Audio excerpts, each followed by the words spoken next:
नमस्कार साथियों। इस साल के अंत तक अमेरिका का कर्ज बढ़ करके 42 ट्रिलियन डॉलर तक चला जाएगा। ऐसा इन्वेस्टिंग डॉट कॉम, ब्लूमबर्ग और अमेरिका के तमाम न्यूज चैनल और तमाम अखबार में ये खबर चल रही है। अब बढ़ता हुआ कर्ज कहीं ना कहीं डॉलर के वैल्यू को डी अप्रिशिएट करेगा और गोल्ड के प्राइजेस को वहां से सपोर्ट मिलेगा, जिसके कारण गोल्ड ईयर एंड तक $5,500 तक जा सकता है। साथियों, आइए जानते हैं कि अमेरिका के कौन कौन से प्रेसिडेंट के कार्यकाल में कितना कितना कर्ज बढ़ा और पिछले 10 सालों में अमेरिका का कर्ज बढ़ करके $20 ट्रिलियन से $40 ट्रिलियन हो गया, ऑलमोस्ट डबल। साथियों, अगर बराक ओबामा की बात करें तो उनके कार्यकाल में अमेरिका का कर्ज $9.4 ट्रिलियन बढ़ा। जो बाइडेन के कार्यकाल में ये कर्ज $8.3 ट्रिलियन बढ़ा और ट्रंप के कार्यकाल में, जो उनका पिछला कार्यकाल था, उसमें ये $7.8 ट्रिलियन था और अभी तक के कार्यकाल में लगभग $4 ट्रिलियन बढ़ा है, जो कि एक बहुत बड़ा अमाउंट है। अब इस कर्ज पर अमेरिका को बहुत बड़ा इंटरेस्ट पे करना पड़ रहा है, लगभग $1.4 ट्रिलियन का, जो कि एक बहुत बड़ा अमाउंट है और अमेरिकन गवर्नमेंट के टोटल रेवेन्यू का ये 20% हिस्सा है।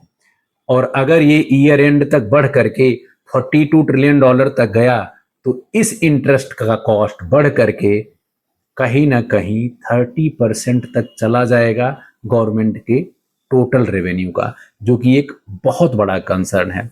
आज के डेट में अमेरिकन गवर्नमेंट जो इंफ्रास्ट्रक्चर पर, एजुकेशन पर, मेडिकल पर या फिर डिजिटल एसेट्स पर खर्चा कर रही है, उससे कहीं ना कहीं ज्यादा उनकी वो बोरोइंग कॉस्ट ज्यादा है, जो लगातार बढ़ती चली जा रही है। अब गवर्नमेंट का जब लगातार बोरोइंग कॉस्ट बढ़ेगा तो कहीं ना कहीं उनके डॉलर के वैल्यू को इम्पैक्ट करेगा, डॉलर का वैल्यू डाउन होगा और प्राइजेस को यहाँ से सपोर्ट मिलेंगे। सिर्फ यही एक कारण नहीं है, अगला जो कारक है वो और भी बहुत बड़ा है। अमेरिका का फिजिकल डेफिसिट लगातार बढ़ता चला जा रहा है। इसका मतलब ये है कि और अमेरिकन गवर्नमेंट का जो इनकम है, जो रेवेन्यू है, वो कम है, खर्चा ज्यादा है, एक्सपेंडिचर ज्यादा है और इस साल उनका जो फिजिकल डेफिसिट है वो $432 बिलियन है, जो एक बहुत बड़ा अमाउंट है, जिसके कारण अमेरिकन इकोनॉमी स्लो डाउन होती चली जा रही है। वहां का सेल्स लगातार गिरता चला जा रहा है। रिटेल सेल्स का डेटा आपने पिछली बार देखा, गिर करके आया है। जॉब की अपॉर्चुनिटी वहां पे कम हो रही है। तो कहीं ना कहीं ये बहुत ही चिंता के विषय की बात है। इसी के कारण पिछले जुलाई से लेकर के और अगस्त में यूएस के ट्रेजरी में, यूएस के डॉलर इंडेक्स में इन्वेस्टमेंट कम हो करके और ईटीएफ में शिफ्ट हुआ है और लगभग 20 से लेकर के 23 मैट्रिक टन गोल्ड बाइंग किया है सिर्फ अकेले नॉर्थ अमेरिका ने, जिसके कारण गोल्ड की प्राइजेस को वहां पे सपोर्ट मिला है और गोल्ड $600 की तेजी के साथ आज $4,600 के ऊपर ट्रेड हो रहा है। जो गोल्ड आज से 20 से 25 दिन या एक महीना पहले $4,000 के स्टेज पर अपने बॉटम को ढूंढ रहा था, वो गोल्ड आज $4,650 के ऊपर ट्रेड हो रहा है।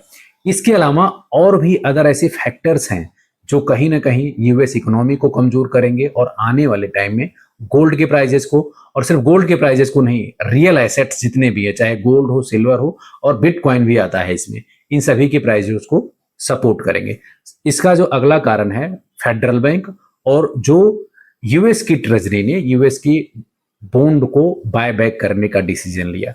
$4 बिलियन उसमें खर्च होंगे। हालांकि ये अमाउंट ऊंट के मुंह में जीरा जैसा है, लेकिन बॉन्ड बाय बैक करने के डिसीजन के बाद भी यूएस के बॉन्ड का बाजार जस का तस बना हुआ है, जो एक मेजर कंसर्न की बात है। अगला जो 2-3 बड़े कारण हैं गोल्ड के प्राइजेस को सपोर्ट करेंगे, वो है फेडरल बैंक की पॉलिसी। आज अमेरिका में इन्फ्लेशन का डेटा आएगा। अगर वहां पर महंगाई कम होती है तो कहीं ना कहीं आने वाले टाइम में फेडरल बैंक जो है वो अपनी पॉलिसी को दाविस रखेगा, कहीं ना कहीं रेट ऑफ इंटरेस्ट को डाउन करने के बारे में सोच सकता है। लेकिन अगर यहाँ पे महंगाई बढ़ा, क्योंकि जियोपॉलिटिकल टेंशन बढ़ा हुआ है, अमेरिका ने ईरान के ऊपर जम करके सेक्शन लगाया है, तमाम तरह के प्रतिबंध लगाए हैं, जिसको मैंने कल ही बता दिया, तो मैं डिटेल में नहीं जाऊंगा वहां पे क्या क्या प्रतिबंध लगे हैं। लेकिन इससे क्रूड ऑयल के प्राइसेस कहीं ना कहीं स्पाइक करेंगे, जिससे महंगाई बढ़ेगी। तो यहाँ पे रेट ऑफ इंटरेस्ट को ऊपर रखने के चांसेस ज्यादा बन रहे हैं। और अमेरिका के जैक्सन होल सिटी में इसी फ्राइडे के दिन फेडरल बैंक के चेयरपर्सन केविन वॉर्स का स्पीच भी है, तो उस पर आप नजर बनाकर रखें। वहां से कहीं ना कहीं गोल्ड, सिल्वर और रियल एसेट्स जितने भी हैं उनके प्राइजेस को सपोर्ट मिलने की संभावनाएं हैं। अगर रेट ऑफ इंटरेस्ट वहां पर बढ़ाए जाने की बात हुई तो कहीं ना कहीं प्राइजेस में वहां पे कमी भी आ सकती है, वहां पे करेक्शन भी आ सकता है, वहां पे गिरावट भी आ सकता है। तो ये बहुत बड़ा मेजर इवेंट है जो फ्राइडे के दिन आएगा। साथियों, इसके अलावा अगर मैं बात करूं तो जियोपॉलिटिकल टेंशन जिस तरह से पीक पर है, चाहे अमेरिका ने जो तमाम प्रतिबंध लगाए हैं ईरान के ऊपर वो, और जिस तरह से यहाँ पे ईरान का मेजर जो बिजनेस है वो चाइना के साथ है, और चाइना कहीं ना कहीं यहाँ पे बुरी तरह से तिलमिलाया हुआ है। तो चाइना अब तमाम तरह के प्रतिबंध और रिस्ट्रिक्शन लगाएगा यूएस के ऊपर, चाहे वो क्रिटिकल मिनरल्स हो या फिर क्रिटिकल मेटल्स हो, जिसमें सिल्वर भी शामिल है। तो आने वाले टाइम में चाइना अगर वहां सप्लाई पर रोक लगाता है तो यूएस के लिए बहुत ही मुश्किल होगा, और वहां पर उनकी इकोनॉमी के लिए भी और भी खराब पोजीशन है, जो स्लो डाउन में है, कहीं ना कहीं रिसेशन की तरफ भी बढ़ सकता है। क्योंकि तमाम ऐसे जो इंडिकेटर हैं वो उसी की तरफ शो कर रहे हैं, जिससे सेफ हेवन इन्वेस्टमेंट जो है उनको सपोर्ट मिलेगा।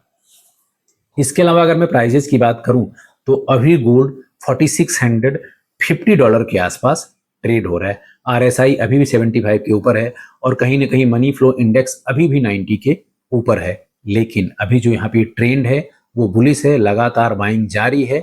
गोल्ड के ईटीएफ में बम्पर खरीदारी की जा रही है। जो बड़ी खरीदारी आई है वो अमेरिका से, यूरोपियन कंट्रीज से, और कहीं ना कहीं पोलैंड और चाइना का सेंट्रल बैंक इसमें सबसे आगे हैं।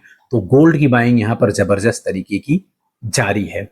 इन सभी एनालिसिस के बारे में जो तमाम ऐसे न्यूज निकल करके आ रहे हैं, चाहे फेडरल बैंक की पॉलिसी हो, या अमेरिका का बढ़ता हुआ कर्ज हो, या अमेरिका का फिजिकल डेफिसिट हो, या जियोपॉलिटिकल टेंशन हो, और जिस तरह से अमेरिकन गवर्नमेंट ने और अमेरिकन ट्रेजरी ने यहाँ पर बून बाय बैक करने का डिसीजन लिया है, इसके बारे में आप क्या सोचते हो?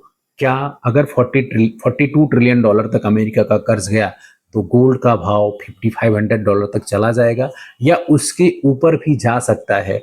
आप कमेंट करके बताओ। आपके कमेंट का रहेगा इंतजार। अभी के सेशन में इतना ही, मिलते हैं नेक्स्ट सेशन में। Thank you.